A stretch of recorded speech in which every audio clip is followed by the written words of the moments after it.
ಮಹಾರಾಷ್ಟ್ರದಲ್ಲಿ ಒಂದು ಬೆಳವಣಿಗೆ ನಡೆದಿದೆ. ಮತ್ತೆ ಈ ಉದ್ಧವ್ ಠಾಕ್ರೆ ಮತ್ತು ರಾಜ್ ಠಾಕ್ರೆ ಇಬ್ಬರೂ ಕೂಡ ಒಂದಾಗಿದ್ದಾರೆ. 20 ವರ್ಷಗಳ ಬಳಿಕ ಮತ್ತೆ ಈ ಸಹೋದರರು ಒಂದಾಗಿದ್ದಾರೆ. ಹಿಂದಿ ಹೇರಿಕೆಯನ್ನ ವಿರೋಧಿಸಿ ಮಹಾಸಂಗಮ. ಮಹಾರಾಷ್ಟ್ರ ಶಾಲೆಗಳಲ್ಲಿ ಹಿಂದಿ ಹೇರಿಕೆ ಈ ವಿಚಾರಕ್ಕೆ ಸಂಬಂಧಪಟ್ಟಂತೆ ಇಬ್ಬರೂ ಕೂಡ ಸೇರಿ ಪ್ರತಿಭಟನೆಯನ್ನ ಮಾಡೋದಕ್ಕೆ ಮುಂದಾಗಿದ್ದಾರೆ. 20 ವರ್ಷಗಳಾಯಿತು. 20 ವರ್ಷಗಳ ನಂತರದಲ್ಲಿ ಒಂದಾಗಿದ್ದಾರೆ ಈ ಠಾಕ್ರೆ ಸಹೋದರರು. ಒಂದೇ ವೇದಿಕೆಯಲ್ಲಿ ಇಬ್ರು ಕೂಡ ಕಾಣಿಸಿಕೊಂಡಿದ್ದಾರೆ. ಮಹಾರಾಷ್ಟ್ರದ ವರ್ಲಿಯಲ್ಲಿ ಬೃಹತ್ ಸಮಾವೇಶ. ಮಹಾ ರಾಜಕೀಯದ ದಿಕ್ಕನ್ನ ಬದಲಿಸುತ್ತಾ ಈ ಸಮಾವೇಶ ಅನ್ನುವಂತ ಒಂದು ಪ್ರಶ್ನೆ ಇದೆ. ಮುಂದಿನ ದಿನಗಳಲ್ಲಿ ಏನಾಗಬಹುದು, ಬೇರೆ ದಿಶೆಯನ್ನ ಕೊಡುತ್ತಾ ಅನ್ನುವಂತ ಪ್ರಶ್ನೆಯೂ ಕೂಡ ಇದೆ. ಮಹಾರಾಷ್ಟ್ರದ ರಾಜಕೀಯದಲ್ಲಿ ಒಂದು ರೀತಿಯಲ್ಲಿ ಮಹತ್ವದ ದಿನ ಅಂತ ಪರಿಗಣನೆ ಮಾಡಬಹುದು. ಯಾಕಂದ್ರೆ 20 ವರ್ಷಗಳ ನಂತರದಲ್ಲಿ ರಾಜ್ ಠಾಕ್ರೆ ಉद्धವ್ ಠಾಕ್ರೆ ಇಬ್ರು ಕೂಡ ಜೊತೆಯಾಗಿ काढिस्ಕೊಂಡಿದ್ದಾರೆ. मधल्या काळामध्ये अगदी दोघांनी म्हणजे मी काय राजनेक आणि आपण सगळ्यांनी या नतद्रष्टांचा अनुभव घेतलेला आहे. वापरायचं आणि फेकून द्यायचं. आता आम्ही दोघं मिळून तुम्हाला फेकून देणार आहोत. आजपर्यंत वापर करून घेतला. अरे डोक्यावरती जर का शिवसेना प्रमुख नसते तर तुम्हाला ओळखत कोण होतं या महाराष्ट्रामध्ये? कोणत्या भाषेत बोलत होतात? अगदी राज तू सगळ्यांची शाळा काढली. मला एका प्रश्नाचं उत्तर पाहिजे. मोदींची शाळा कोणती? सगळ्यात उच्च शिक्षित आहेत.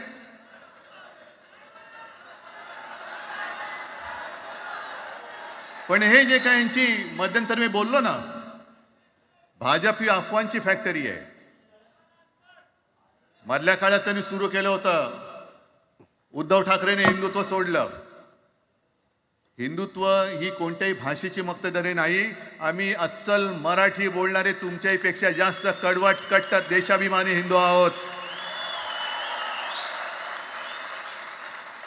तुम्ही काय आम्हाला हिंदुत्व शिकवताय? अरे 92-93 साली जेव्हा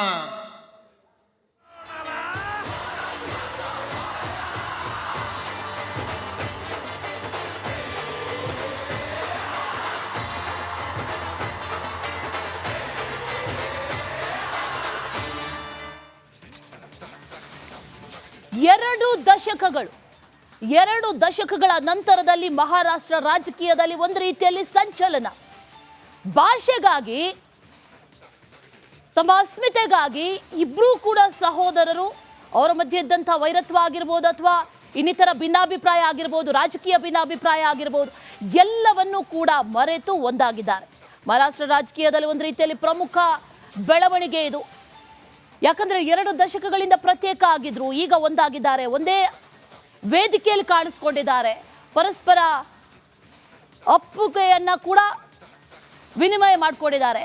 ಇದೆಲ್ಲವೂ ಕೂಡ ಒಂದು ರೀತಿಯಲ್ಲಿ ಬಹಳ ದೊಡ್ಡ ಸ್ಟೆಪ್. ಯಾಕಂದ್ರೆ ಮಹಾರಾಷ್ಟ್ರ ರಾಜಕೀಯದ ವಿಚಾರದಲ್ಲಿ ಬರೋದಾದ್ರೆ ಮೈತ್ರಿಕೂಟದ ಒಂದಷ್ಟು ಸೂಚನೆ ಆಗಿರಬಹುದಾ ಮುಂದಿನ ದಿನಗಳಲ್ಲಿ ಅನ್ನುವಂಥ ಒಂದಷ್ಟು ಊಹಾಪೋಹಗಳಿಗೂ ಕೂಡ ಕಾರಣ ಆಗುವಂಥ ಒಂದು ಸಿಚುವೇಶನ್ ಇವತ್ತು ನಡೆದಿದೆ.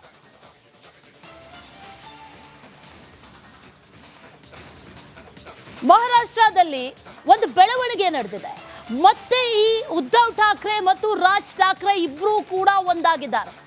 20 ವರ್ಷಗಳ ಬಳಿಕ ಮತ್ತೆ ಈ ಸಹೋದರರು ಒಂದಾಗಿದ್ದಾರೆ. ಹಿಂದಿ ಹೇರಿಕೆಯನ್ನ ವಿರೋಧಿಸಿ ಮಹಾಸಂಗಮ. ಮಹಾರಾಷ್ಟ್ರ ಶಾಲೆಗಳಲ್ಲಿ ಹಿಂದಿ ಹೇರಿಕೆ ಈ ವಿಚಾರಕ್ಕೆ ಸಂಬಂಧಪಟ್ಟಂತೆ ಇಬ್ರು ಕೂಡ ಸೇರಿ ಪ್ರತಿಭಟನೆಯನ್ನ ಮಾಡೋದಕ್ಕೆ ಮುಂದಾಗಿದ್ದಾರೆ. 20 ವರ್ಷಗಳಾಯಿತು. 20 ವರ್ಷಗಳ ನಂತರದಲ್ಲಿ ಒಂದಾಗಿದ್ದಾರೆ ಈ ಠಾಕ್ರೆ ಸಹೋದರರು. ಒಂದೇ ವೇದಿಕೆಯಲ್ಲಿ ಇಬ್ರು ಕೂಡ ಕಾಣಿಸ್ಕೊಂಡಿದ್ದಾರೆ. ಮಹಾರಾಷ್ಟ್ರದ ವರ್ಲಿಯಲ್ಲಿ ಬೃಹತ್ ಸಮಾವೇಶ. ಮಹಾ ರಾಜಕೀಯದ ದಿಕ್ಕನ್ನ ಬದಲಿಸುತ್ತಾ ಈ ಸಮಾವೇಶ ಅನ್ನುವಂತ ಒಂದು ಪ್ರಶ್ನೆ ಇದೆ. ಮುಂದಿನ ದಿನಗಳಲ್ಲಿ ಏನಾಗಬಹುದು, ಬೇರೆ ದಿಶೆಯನ್ನ ಕೊಡುತ್ತಾ ಅನ್ನುವಂತ ಪ್ರಶ್ನೆಯೂ ಕೂಡ ಇದೆ. ಮಹಾರಾಷ್ಟ್ರದ ರಾಜಕೀಯದಲ್ಲಿ ಒಂದು ರೀತಿಯಲ್ಲಿ ಮಹತ್ವದ ದಿನ ಅಂತ ಪರಿಗಣನೆ ಮಾಡಬಹುದು. ಯಾಕಂದ್ರೆ 20 ವರ್ಷಗಳ ನಂತರದಲ್ಲಿ ರಾಜ್ ಠಾಕ್ರೆ ಉद्धವ್ ಠಾಕ್ರೆ ಇಬ್ರು ಕೂಡ ಜೊತೆಯಾಗಿ काढिस्ಕೊಂಡಿದ್ದಾರೆ. मधल्या काळामध्ये अगदी दोघांनी म्हणजे मी काय राजनेक आणि आपण सगळ्यांनी या नतद्रष्टांचा अनुभव घेतलेला आहे. वापरायचं आणि फेकून द्यायचं. आता आम्ही दोघं मिळून तुम्हाला फेकून देणार आहोत. आजपर्यंत वापर करून घेतलात. अरे डोक्यावरती जर का शिवसेना प्रमुख नसते तर तुम्हाला ओळखत कोण होतं या महाराष्ट्रामध्ये? कोणत्या भाषेत बोलत होतात? अगदी राज तू सगळ्यांची शाळा काढली. मला एका प्रश्नाचं उत्तर पाहिजे. मोदींची शाळा कोणती? सगळ्यात उच्च शिक्षित आहेत.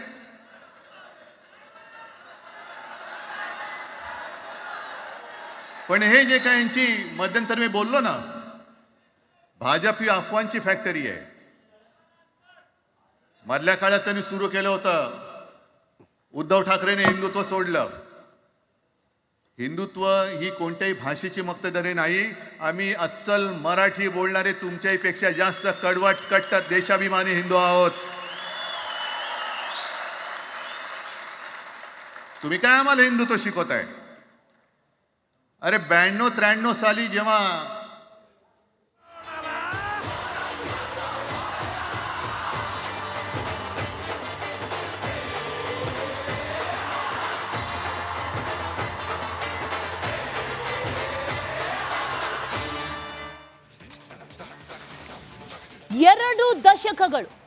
ಎರಡು ದಶಕಗಳ ನಂತರದಲ್ಲಿ ಮಹಾರಾಷ್ಟ್ರ ರಾಜಕೀಯದಲ್ಲಿ ಒಂದು ರೀತಿಯಲ್ಲಿ ಸಂಚಲನ.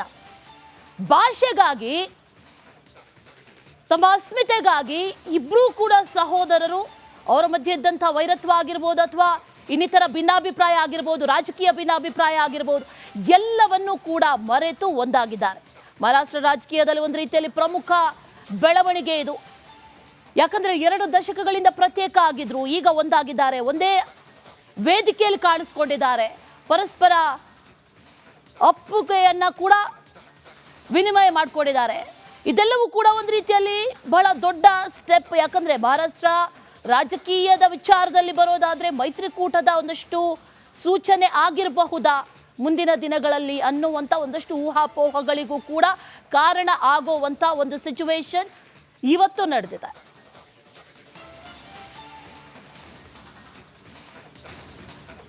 ಮಹಾರಾಷ್ಟ್ರದಲ್ಲಿ ಒಂದು ಬೆಳವಣಿಗೆ ನಡೆದಿದೆ. ಮತ್ತೆ ಈ ಉದ್ಧವ್ ಠಾಕ್ರೆ ಮತ್ತು ರಾಜ್ ಠಾಕ್ರೆ ಇಬ್ರು ಕೂಡ ಒಂದಾಗಿದ್ದಾರೆ. 20 ವರ್ಷಗಳ ಬಳಿಕ ಮತ್ತೆ ಈ ಸಹೋದರರು ಒಂದಾಗಿದ್ದಾರೆ. ಹಿಂದಿ ಹೇರಿಕೆಯನ್ನ ವಿರೋಧಿಸಿ ಮಹಾಸಂಗಮ. ಮಹಾರಾಷ್ಟ್ರ ಶಾಲೆಗಳಲ್ಲಿ ಹಿಂದಿ ಹೇರಿಕೆ, ಈ ವಿಚಾರಕ್ಕೆ ಸಂಬಂಧಪಟ್ಟಂತೆ ಇಬ್ರು ಕೂಡ ಸೇರಿ ಪ್ರತಿಭಟನೆಯನ್ನ ಮಾಡೋದಕ್ಕೆ ಮುಂದಾಗಿದ್ದಾರೆ. 20 ವರ್ಷಗಳಾಯ್ತು. 20 ವರ್ಷಗಳ ನಂತರದಲ್ಲಿ ಒಂದಾಗಿದ್ದಾರೆ ಈ ಠಾಕ್ರೆ ಸಹೋದರರು. ಒಂದೇ ವೇದಿಕೆಯಲ್ಲಿ ಇಬ್ರು ಕೂಡ ಕಾಣಿಸ್ಕೊಂಡಿದ್ದಾರೆ.